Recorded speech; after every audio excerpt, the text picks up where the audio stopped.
Hello. Hello. Hello sir. Sir ಇದು ಜೀತ ಒಂದು ಕಂಟೈನರ್ ಗಾಡಿ ಕಳಿಸ್ಬಿಟ್ಟಿದ್ರಲ್ಲ. ಹಾಂ ಸರ್ ಕಳಿಸಿ. ಮಾಡಲ್ ಎಷ್ಟು ಗಾಡಿ ಇದು? 2022 ಸರ್ ಅದು. 22 ಮಾಡಲಾ? ಹಾಂ ಸರ್. ಓನರ್ ಎಷ್ಟಾಗಿದ್ದಾರೆ? Second owner.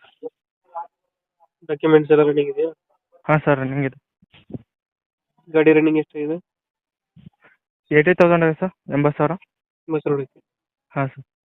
ಜೀತದಲ್ಲಿ ಯಾವ್ದು ಗಾಡಿ ಇದು? ಇಲ್ಲ ಸರ್. ಜೀತದಲ್ಲಿ ಯಾವ್ದು ವೇರಿಯಂಟ್? ಜೀತೋ ಪ್ಲಸ್ ಜೀತೋ ಸ್ಟ್ರಾಂಗಲ್ಲಿ ಬರುತ್ತಲ್ಲ ಅದು. BS4? ಹಾಂ. ಮೈಲೇಜ್ ಎಷ್ಟು ಕೊಡುತ್ತೆ ಗಾಡಿ? ಅದು ಒಂದು 35 ಹಂಗೆ ಬರೋದು ಸರ್. ಲೋನ್ ಇದೆಯಾ ಗಾಡಿ ಮೇಲೆ? ಹಾಂ ಸರ್ ಲೋನ್ ಇದೆ. ಲೋನ್ ಐತೆ. ಕ್ಲಿಯರ್ ಮಾಡ್ಕೊಡ್ತೀರಾ ಏನು ಮಾಡ್ತೀರಾ? ಅವ್ರು ಲೋನ್ ಬೇಕಾದ್ರೆ ಮಾಡಿಸ್ಕೊಡ್ತೀವಿ ಸರ್, ಲೋನ್ ಬೇಕಾದರೆ ಕ್ಲಿಯರ್ ಮಾಡಿಸ್ಕೊಡ್ತೀವಿ.